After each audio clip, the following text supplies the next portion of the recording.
Bismillahirrahmanirrahim. Assalamualaikum warahmatullahi wabarakatuh. Innal hamdalillah nahmaduhu wa nasta'inuhu wa nastaghfiruh wa na'udzu billahi min syururi anfusina wa min sayyiati a'malina. May yahdihillahu fala mudhillalah wa may yudlil fala hadiyalah. Asyhadu an la ilaha illallah wahdahu la syarikalah wa asyhadu anna Muhammadan 'abduhu wa rasuluh la nabiyya ba'dah. Allahumma la ilma lana illa ma 'allamtana. Allahumma 'allimna ma yanfa'una wa zidna ilma wa aslih lana sya'nana kullah wa la takilna ila anfusina tarfata 'ainin. Kaum muslimin, sahabat keluarga muslim yang semoga Allah Subhanahu wa taala muliakan.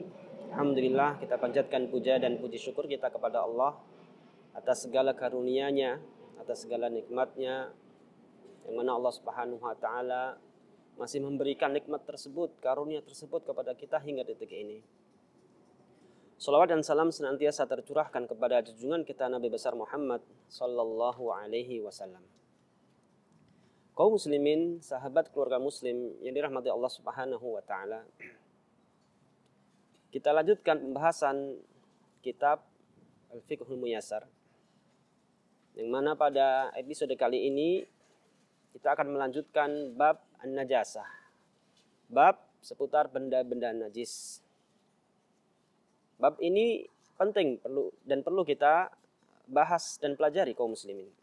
Kenapa? Karena memang benda najis tatkala melekat pada diri seorang dan dia sedang mengerjakan ibadah, contohnya sholat, maka benda najis tersebut akan mampu menghalangi sholatnya. Benda tersebut akan mampu menjadikan sholatnya tidak sah, tidak diterima oleh Allah Subhanahu wa taala. Dan ini sesuai dengan definisi dari an-najasah. Definisi dari benda najis itu sendiri. Sebagaimana disampaikan oleh penulis, an-najasatu hiya mustaqdarun yamna'u sihhatas shalah haitsu la murakhis.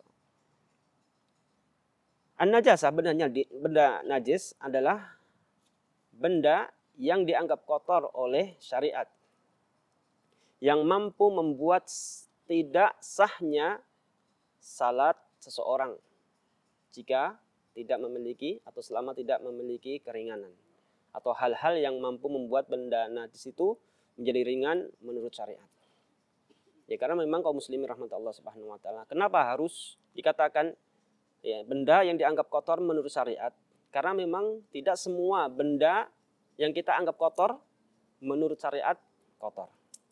Contohnya sebagaimana telah kita singgung di pertemuan yang lalu, tanah, lumut, ya, kotoran ya, hewan-hewan yang bisa dimakan atau halal untuk dimakan, itu kotor menurut kita, menurut manusia.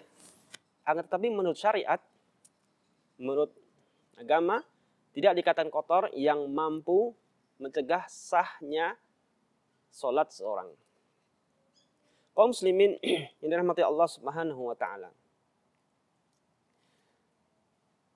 telah kita ketahui bahwasanya ada beberapa hal yang itu merupakan suatu benda yang najis dan itu jelas bagi kita.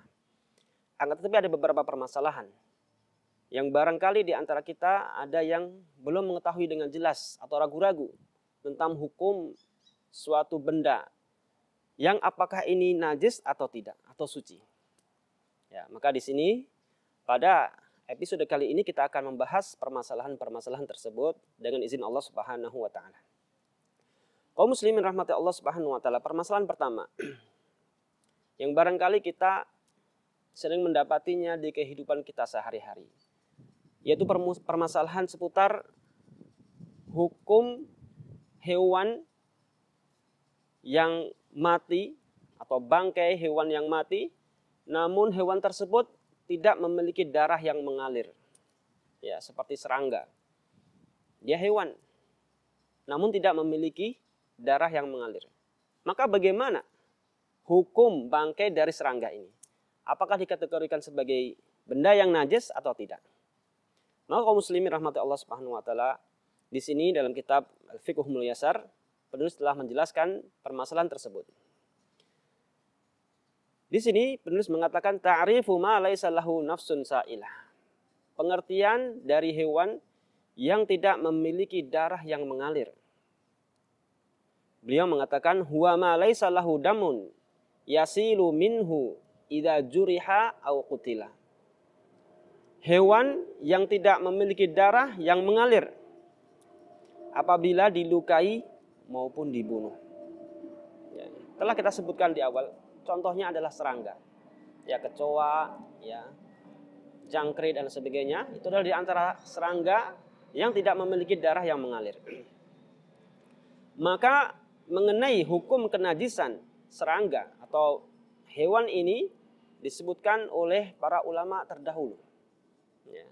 Di sini disebutkan ya, pendapat pertama aktsaru fuqaha ala anna ma laisa lahu nafsun sa'ilah kadzubab wal ba'ud was sursur wal khunfasa wa nahwu dzalik idza waqa'at fi ma'in yasirin aw ma'i'in famatat fihi fa innahu la yunajjisu ma waqa'a fihi. Kebanyakan ulama ahli fikih ya, beranggapan bahwasanya hewan yang tidak memiliki darah yang mengalir seperti az-dzubab, dzubab alladzi yadzub, yakni bermakna lalat, wal ba'ud ataupun nyamuk, was sursur, sursur dalam bahasa Indonesianya diartikan kecoak, wal khunfasa ataupun kumbang dan yang semisalnya, idza waqa'at fi ma'in yasir, apabila jatuh tenggelam di air yang sedikit, au ma'in ataupun air yang mengalir, famatat fihi, kemudian dia mati di dalam air tersebut, fa innahu la yunajjisu ma waqa'a fihi, maka dia tidak bisa membuat air tersebut menjadi najis. Ya. Dan mereka berdalil dengan hadis Nabi Muhammad SAW. Ya, dalam satu hadis Rasulullah SAW bersabda, "Idza waqa'a dzubab fi syarabi ahadikum falyagmishu thumma liyanza'hu fa inna fi ihda janahihi da'an wa fil ukhra shifa." Ya. Rasulullah SAW bersabda, apabila ada seekor lalat jatuh nyemplung di dalam minuman salah satu di antara kalian, maka hendaklah dia membenamkan, mencelupkan lalat tersebut, kemudian mengambilnya dan membuangnya. Ya, karena salah satu dari kedua sayapnya itu ada penyakit dan yang lainnya ada obatnya. Wa ma'lum annahu qad yufdi ghamsuhu ila mautih. Ya, penulis melanjutkan, dan kita juga ketahui ya, bahwasanya tatkala seorang tatkala mencelupkan yakni lalat tersebut ke dalam air itu ya, bisa membuat lalat tersebut mati.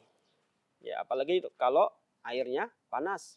Ya, ketika seorang istri contohnya membuat air, kemudian tiba-tiba masuk lalat, kemudian dimasukkan lalat tersebut di dalam teh yang panas, tentunya ya besar kemungkinan membuat lalat tersebut akan mati. Maka dalam kondisi seperti ini, ya Rasulullah SAW telah menyebutkan, ya secara tersirat, yakni air tersebut tetap bisa digunakan dan lalatnya tidak membuat air tersebut menjadi najis. Ya. Falau kana yanjus bil mauti lamma amarun nabiyyu sallallahu alaihi wasallam bi ghamsihi idza saqata fil ma.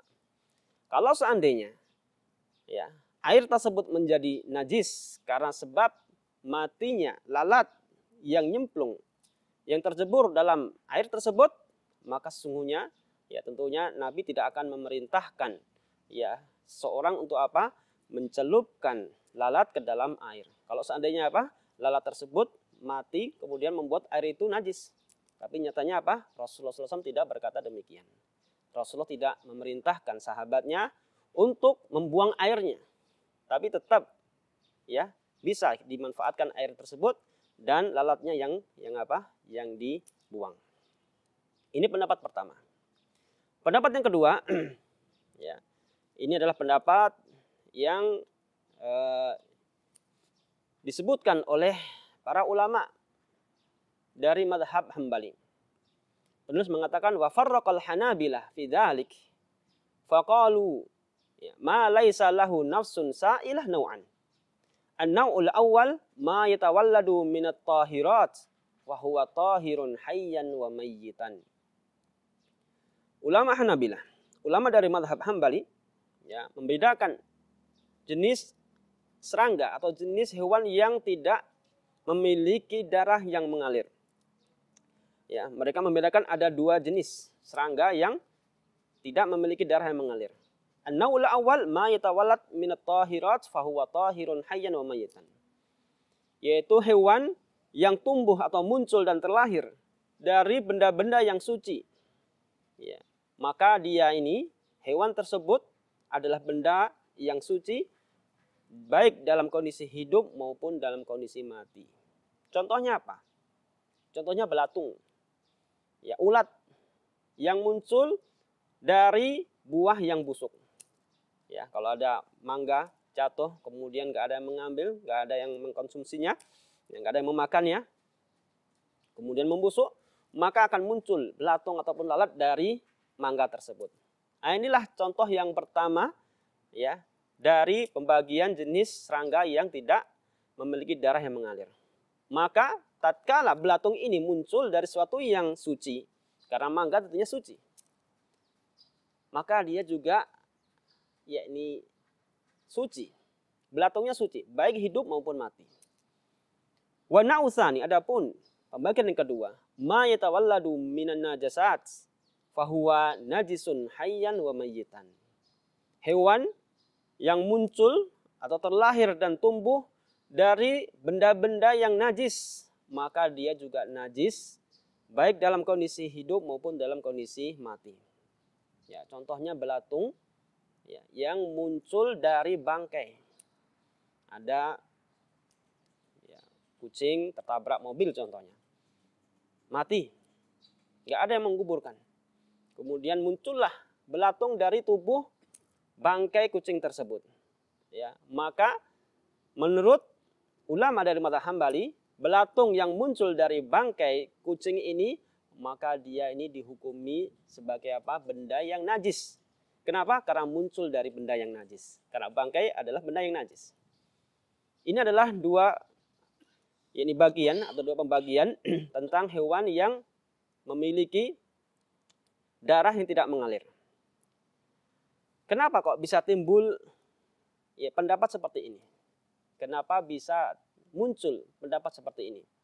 Ya, di sini disebutkan oleh penulis wa hadza tafriq indahum mabniyun ala mas'alatin wa hiya hal an-najasatu tathuru bi istihalah amla. Pendapat ini, ya, pembagian ini, ya, yang muncul dari kalangan ulama-ulama madhab Hambali, kenapa bisa ada pembagian seperti ini? Karena ini muncul atau terbangun dari permasalahan apakah benda najis itu akan menjadi suci secara otomatis dengan al-istihalah. Istihalah adalah perubahan zat. Ya. Tatkala contohnya, kita ambil contoh, ada bangkai, ya, najis. Tatkala dibakar, kemudian menjadi abu. Apakah abunya itu tetap menjadi najis atau suci? Itulah disebut dengan istihalah. Perubahan zat, ya, berubah dari yang awalnya bangkai kemudian berubah menjadi abu. Kaum muslimin, sahabat keluarga muslim rahmat Allah Subhanahu wa taala, kita berhenti pada pembahasan ini untuk sementara ini dan kita akan lanjutkan setelah jeda yang berikut ini. Tentunya tetap bersama kami.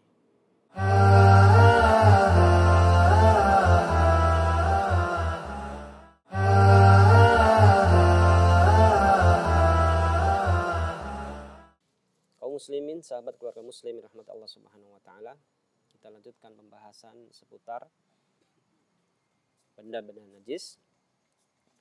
Pada segmen sebelumnya telah kita singgung mengenai hewan yang memiliki darah yang tidak mengalir. Apakah statusnya dia ini suci atau najis? Dan telah kita singgung sebelumnya, di sana ada perbedaan ulama.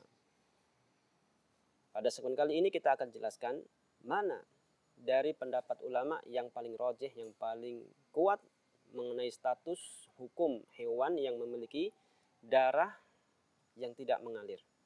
Terlebih khusus mengenai masalah hewan ya, yang keluar dari benda yang najis, ya, seperti belatung yang muncul dari bangkai hewan tadi.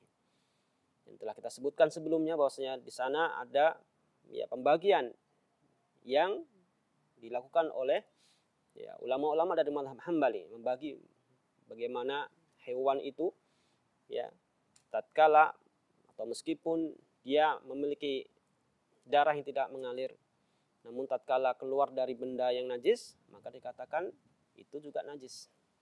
Kalau keluar dari benda yang suci, maka dia suci. Maka kaum muslimin rahmati Allah Subhanahu wa taala, penulis menyebutkan di sini pendapat yang paling rajih mengenai status hewan yang muncul dari benda yang najis tadi seperti belatung. Ya, penulis mengatakan al-mutawallid atau al-mutawallad minan najasat ala sahih min qaulil ulama tahiran. Fama laisa lahu nafsun sa'ilah tahirun mutlaqan. Hewan yang muncul atau terlahir dari benda-benda yang najis, maka menurut pendapat yang paling kuat dari dua pendapat ulama tadi, yang paling kuat adalah pendapat yang mengatakan dia statusnya suci, tahir.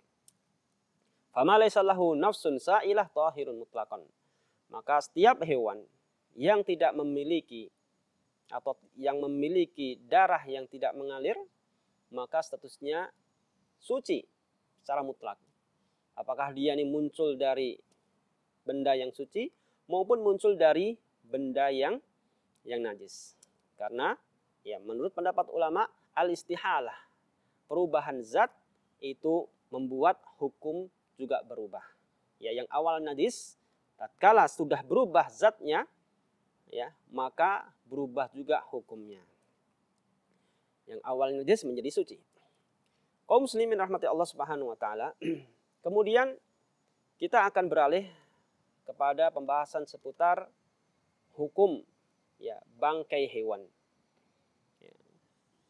Kita sebutkan bangkai definisinya adalah ma mata bi ghairi tazkiyatin syar'iyyah. Setiap hewan yang mati tanpa melalui proses penyembelihan yang syar'i. Ya. Yang aturan contohnya disembelih di lehernya, tapi dia apa? Disembelih atau disembelih dengan cara contohnya kepalanya ditembak atau pakai setrum dan sebagainya. Itu merupakan proses penyembelihan yang tidak syar'i. Maka tatkala dia mati disebabkan karena kesetrum ya atau karena yakni dibius dan sebagainya, maka statusnya juga menjadi bangkai yang haram untuk dikonsumsi. Kaum muslimin yang dirahmati Allah Subhanahu wa taala. Hukmu mayitatul hayawan, hukum bangkai hewan. Penulis mengatakan mayitatul hayawan najisatun. Bangkai hewan sepakat ulama itu hukumnya najis. Ya. Lakin hal yajusul intifa bi ba'di ajza'iha, akan tapi yang jadi masalah, apakah boleh mengambil manfaat dari sebagian anggota tubuhnya? Seperti ya, di sini disebutkan ka'azmiha, wa rishiha, wa qarniha, wa dhufriha, wa jildiha, wa sya'riha. Ya, seperti azam. Azam ini tulang. Boleh nggak mengambil manfaat dari tulang bangkai? Ya, barangkali ada orang mendapati bangkai kambing yang sudah mengering karena sudah dibiarkan kena hujan, kena ya matahari, kemudian mengering sampai terurai dagingnya, tinggal bulu dan juga tulangnya. Apakah tulangnya ini bisa diambil manfaatnya? Ya, walaupun tulang ini berasal dari bangkai kambing. Warisuha ataukah yakni rish itu artinya bulu. Wakorniha atau tanduk. Wadufriha dan kuku. Wajildiha ataupun kulit.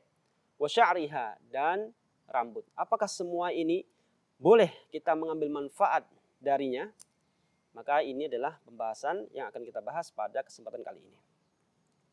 Kaum muslimin, sahabat keluarga muslim yang dirahmati Allah Subhanahu wa taala. Penulis menjelaskan, ikhtalafal fuqaha fi hukmi hadhil asya' al-madhkurah fi najasatiha wa taharatiha. Ulama berbeda pendapat ya, mengenai hukum dari sesuatu yang disebutkan sebelumnya. Apakah dia ini najis atau suci? Pendapat pertama, ya, padahab al-Hanafiyah, menurut ulama dari mazhab Hanafi, berpendapat ila anna sya'ral maytah wa 'azmiha wa 'asabiha 'ala al-masyhur wa hafiriha wa qarniha al-khaliyah min ad-dasumah wa kadza kullu ma la tuhilluhu al-hayat wa huwa ma yata'allam al-hayawan bi qat'ihi karrish wal minkar kullu hadza tahirun. Ulama dari mazhab Hambali mengatakan bahwasanya sya'rul mayyitah, rambut bangkai dan juga tulangnya, begitu juga dengan uratnya, kukunya, kemudian tanduknya yang tidak mengandung lemak ataupun minyak, wa kadza kullu ma la tuhilluhul hayat, dan setiap yang tidak mengandung unsur kehidupan di sini disebutkan ma yata'allamul hayawan bi qat'ihi. Ya. Setiap yang apabila terpotong ya anggota itu, maka hewan akan tersakiti. Ini adalah sesuatu yang mengandung unsur hayat, unsur kehidupan. Nah, jadi sesuatu yang tidak mengandung unsur kehidupan seperti rish, yakni bulu, wal minkor ataupun paruh, maka ini semua tidaklah najis alias suci. Jadi kita ulangi, ya, menurut pendapat mazhab Hambali atau mazhab Hanafi, ya, menurut ulama dari mazhab Hanafi, yakni bulu bangkai, tulangnya, uratnya, kukunya, tanduknya yang tidak memiliki atau mengandung lemak dan minyak, dan juga setiap yang tidak mengandung unsur kehidupan, ya, tatkala yakni salah satu anggota dari tubuh hewan tersebut dipotong, yakni tidak tersakiti hewannya, seperti apa? Seperti bulu dan juga paruh, maka ini semua dianggap suci. Ini pendapat dari ulama madhab Hanafi. Kemudian kaum muslimin, sahabat keluarga muslimin rahmat Allah Subhanahu wa taala, pendapat yang kedua adalah pendapat yang dikemukakan oleh ulama-ulama dari madhab Maliki. Penulis mengatakan ammal malikiyah faqalu ajza'ul mayyitah najisatun illa sya'ru wa ma yushabihu minar rish.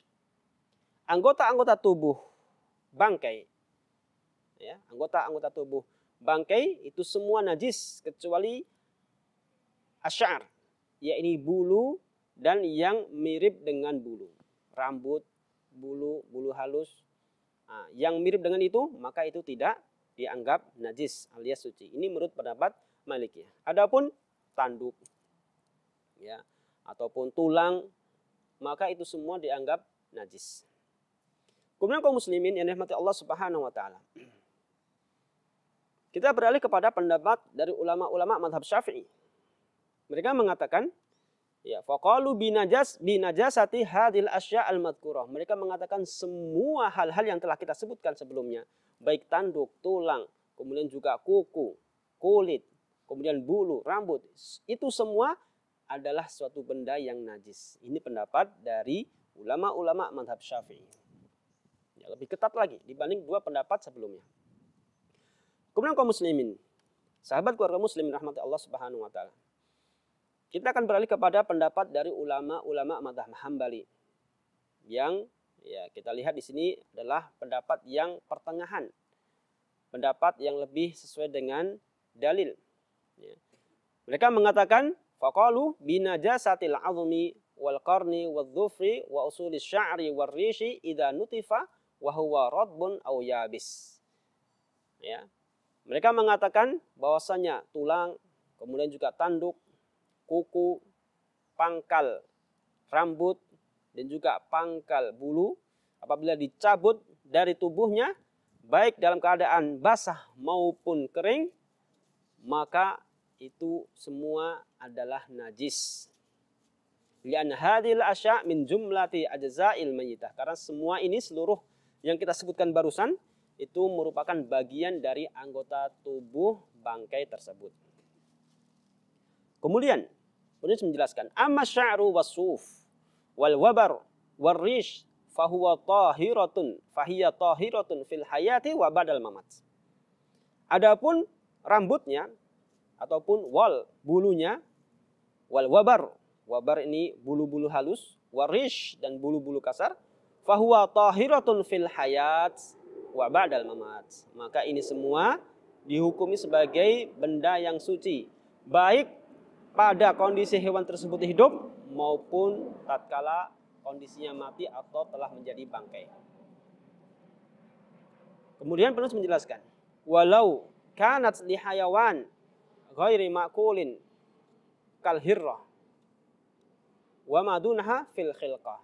Meskipun ya benda-benda tersebut, bulu, kemudian juga rambut, wal dan juga bulu, meskipun berasal dari hewan yang tidak bisa dimakan atau tidak halal dimakan, ya, maka dia tetap dianggap suci. Ya, kenapa? Karena di sana ada dalil. Di sana ada dalil yang mana Allah Subhanahu wa taala sebutkan dalam Al-Qur'an, ya. Allah taala berfirman, wa min aswafiha wa ubariha wa ash'ariha atsatsan wa mata'an ilahin. Dan Allah juga menjadikan dari bulu-bulunya, bulu-bulu hewan, dan juga aubariha, dan juga bulu-bulu halusnya, wa ash'ariha, dan rambut-rambutnya, asasan, dijadikan sebagai apa? Bahan-bahan kebutuhan rumah tangga, asasan, perabot rumah tangga atau kebutuhan rumah tangga. Wa mata'an, dan juga sesuatu yang bisa diambil manfaatnya, ilahin, sampai beberapa waktu. Di sini umum, ya. Maka kemudian penulis ini menyebutkan fal ayah siqat limtinan.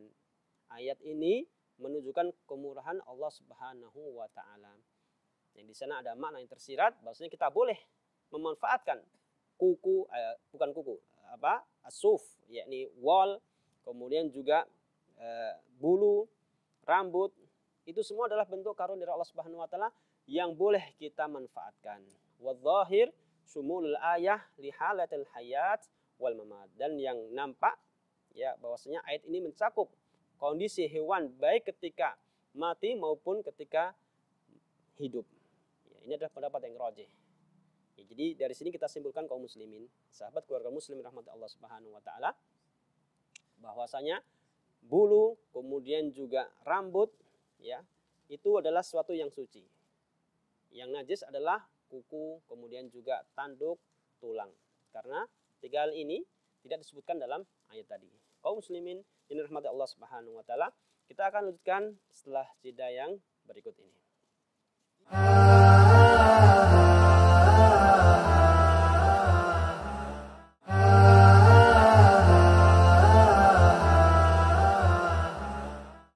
Kaum muslimin, sahabat keluarga muslim yang dirahmati Allah Subhanahu wa taala, kita lanjutkan pembahasan seputar benda-benda najis. Kaum muslimin, sahabat keluarga muslim rahmati Allah Subhanahu wa taala, telah kita sebutkan kesimpulan dari hukum memanfaatkan, yakni beberapa yang melekat di anggota tubuh bangkai untuk suatu keperluan, seperti bulu, rambut, bulu-bulu halus. Menurut pendapat yang rajih, ini adalah boleh dan benda-benda tersebut adalah suci. Kaum muslimin rahmati Allah Subhanahu wa taala, barangkali ada timbul pertanyaan di antara kita. Bagaimana dengan hewan babi? Apakah juga boleh kita mengambil manfaat dari bulunya? Ya, atau mengambil manfaat dari rambutnya? Terkadang kita dapati ya industri-industri kosmetik, kemudian juga ya rumah makan dan sebagainya, mereka mengambil manfaat dari bulu-bulu babi untuk dijadikan kuas, baik kuas untuk makanan atau kuas untuk kosmetik. Maka bagaimana hukumnya? Atau bahkan ada juga yang mengambil manfaat dari kulit babi untuk dijadikan sepatu atau dijadikan sarung tangan. Ada yang mengatakan sarung tangan kalau terbuat dari kulit babi, maka dia tidak mudah robek. Ya, atau untuk keperluan jaket dan sebagainya. Apakah boleh mengambil manfaat dari anggota tubuh babi berupa kulit ini untuk suatu keperluan, untuk diambil manfaatnya? Kaum muslimin rahmati Allah Subhanahu wa taala. Pendapat yang rajih dari pendapat ulama bahwasanya babi adalah hewan yang najisnya aini, yang najis secara zatnya, yang tidak bisa disucikan. Dan najis babi ini mencakup seluruhnya, semuanya, bulunya, kemudian juga air liurnya, kemudian juga kulitnya, kukunya dan sebagainya. Maka tidak boleh kita mengambil manfaat dari bulu babi ataupun kulit babi dan dan seluruhnya yang diambil dari tubuh babi. Karena apa? Karena babi adalah benda najis secara zatnya. Tidak bisa kita mengambil manfaat sedikit pun darinya. Ya, apalagi dipakai untuk kosmetik atau untuk ini membuat kuas untuk adonan kue ataupun untuk jaket dan sebagainya. Kemudian kaum muslimin sebagai faedah perlu kita sebutkan di sini bagaimana kita bisa membedakan, bisa mengetahui, bisa mengidentifikasi bahwasanya kulit pakaian ini atau kulit sepatu ini, kulit sarung tangan ini atau kulit jaket ini terbuat dari kulit babi. Maka kalau kita searching, kita buka di internet, di sana dijelaskan bahwasanya di antara ciri-ciri kulit itu adalah kulit babi adalah dia dalam teksturnya itu ada titik 3, ada bercak titik 3 yang membentuk bentuk yakni gambar segitiga. Dan ini banyak. Itu di antara cara gampang untuk mengidentifikasi, untuk mengetahui bahwasanya kulit tersebut terbuat dari kulit babi. Ya, tentunya tatkala kita mengetahui kulit tersebut terbuat dari kulit babi, kita tidak bisa memanfaatkannya untuk apa? Untuk pakaian, apalagi dipakai untuk apa? Sholat. Kenapa? Karena itu adalah benda najis dan tentunya sholat tidak akan sah dan tidak akan diterima oleh Allah Subhanahu wa taala jika pakaian kita atau badan kita atau bahkan tempat yang kita pakai untuk sholat itu mengandung unsur najis. Begitu juga dengan kuas, ya, yang dipakai untuk kuas makanan contohnya. Ya, itu juga nggak boleh. Nggak boleh kita manfaatkan. Karena apa? Karena itu adalah benda najis. Khawatirnya ada beberapa kandungan dari kuas tersebut yang masuk ke dalam mulut kita, sementara kuas tersebut adalah benda yang najis. Kaum muslimin yang dirahmati Allah Subhanahu wa taala. Kemudian kita akan membahas pembahasan berikutnya, yakni seputar darah. Apakah darah ini benda yang najis atau suci? Kaum muslimin, sahabat keluarga muslimin rahmat Allah Subhanahu wa taala. Ini adalah pembahasan yang telah dibahas juga oleh para ulama terdahulu. Ya. Dan di sana ada khilaf. Di sana juga ada perbedaan pendapat dan tentunya nanti kita akan sebutkan pendapat mana yang paling kuat. Allah Subhanahu wa taala berfirman, "Qul la ajidu fi ma uhiya ilayya muharraman 'ala ta'imin yat'amuhu illa ayyakuna maitatan aw daman masfuhan aw lahma khinzirin fa innahu rijsun." Ya. Allah Subhanahu wa taala berfirman, "Qul la ajidu fi ma uhiya ilayya." Ya, katakanlah aku tidak mendapatkan apa dari apa yang diwahyukan kepadaku.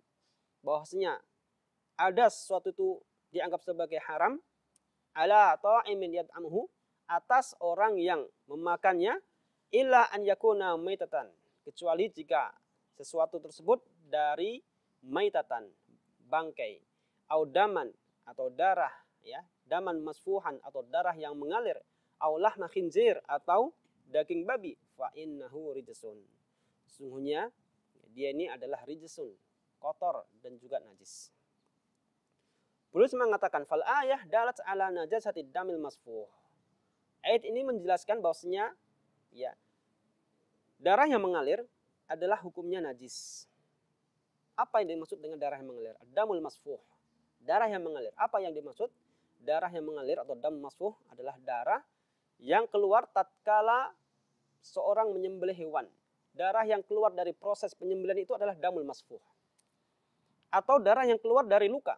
tatkala seorang melukai hewan, ya, kemudian keluar darahnya, itu juga disebut dengan adamul masfuh, darah yang mengalir. Maka darah tersebut dihukumi sebagai benda yang najis. Kemudian kaum muslim rahmat Allah Subhanahu wa taala, di sini penulis merincikan, ya, wadam minhu ma huwa najisun wa minhu ma huwa tahirun. Darah, ya, rinciannya ada yang najis, ada juga yang suci. Amad damun najis fahuwa ala darajatain fil hukmi. Adapun darah yang najis, maka dia memiliki 2 derajat dalam hukumnya. Al-awwal najisun la yufa an syai'in minhu mutlaqan, yakni derajat yang pertama dihukum sebagai najis, tidak dimaafkan sedikit pun juga. Ya, apakah dia banyak maupun sedikit. Intinya tidak dimaafkan sama sekali meskipun kadarnya sedikit.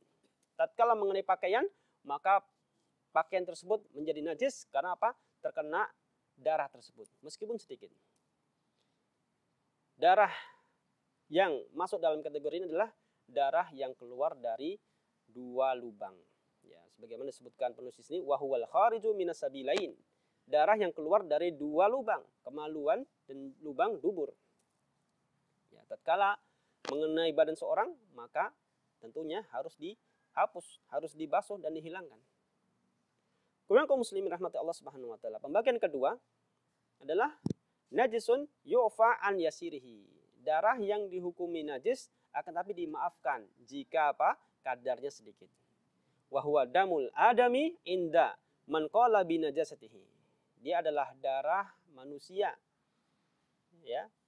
Ini adalah, yakni di sini disebutkan inda man qala bi najasatihi. Menurut ulama yang menganggap darah manusia itu sebagai sesuatu yang najis.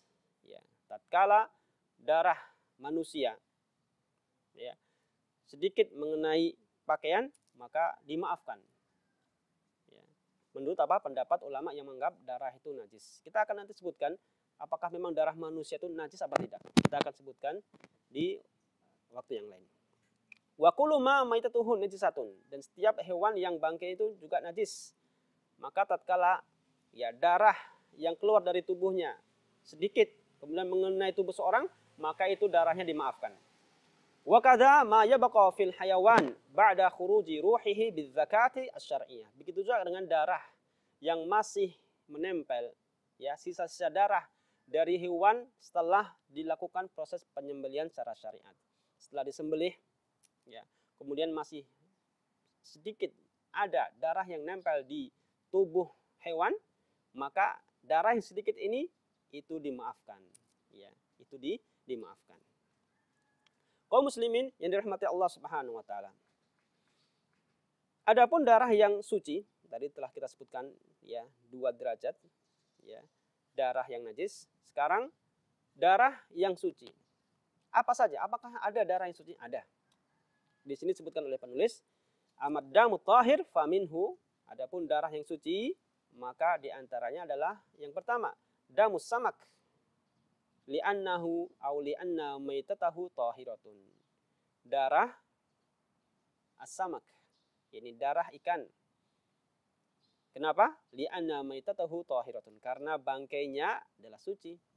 Rasulullah bersabda, ya huwa tahurun ma'uhu wal hilu maitatuh, dalam satu hadis tatkala sahabat keluar berlayar, ya, kemudian, ya, berlayar di laut, kemudian apa? Kemudian tanya kepada Rasulullah SAW sepulang dari berlayar, ya Rasulullah SAW, bagaimana kami bersuci dengan air laut? Maka Rasulullah bersabda, huwa tahuru ma'uhu wal hilu maitatuh.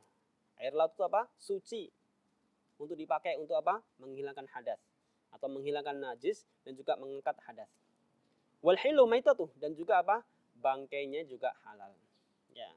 Apakah ada darah pada badan, yakni ikan? Ada. Kalau ikan kecil barangkali memang kita dapati.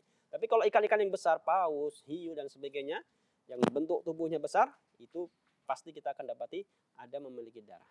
Nah, darah ini adalah darah yang suci. Karena Rasulullah SAW mengatakan bangkainya halal. Kemudian kaum muslimin rahmati Allah Subhanahu wa taala. Jenis darah yang kedua, damun ma la yasil damuhu kadamil ba'udah wal baqu wal dzubab. Darah yang tidak mengalir seperti darah yang dimiliki oleh al-ba'udah, nyamuk, walbaq dan kutu ataupun dzubab dan juga lalat. Maka jangan sampai ada yang bertanya lagi, bagaimana ya hukum pakaian yang terkena darah nyamuk.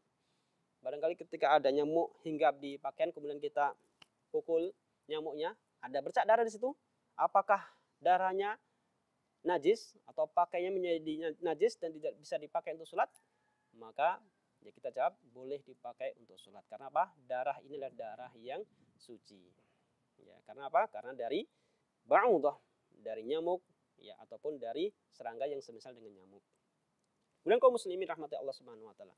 Jenis darah yang ketiga, yang juga dianggap sebagai darah suci adalah ad-dam alladhi yabqa fil uruq wal qalb wat tihal wal kabd.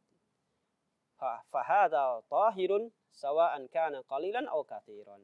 Darah yang tersisa di urat-urat ataupun uruq ataupun al-qalb, jantung, limpa, hati, maka semua darah ini adalah darah yang suci, sedikit maupun banyak. Kaum muslimin yang dirahmati Allah Subhanahu wa taala. Inilah pembahasan yang bisa kita bahas pada kesempatan kali ini. Insyaallah taala kita akan bahas ya pembahasan benda-benda najis di episode yang akan datang. Kita akhiri dengan doa kafaratul majlis. Subhanaka wa bihamdika asyhadu an la ilaha illa anta astaghfiruka wa atubu ilaik. Assalamualaikum warahmatullahi wabarakatuh.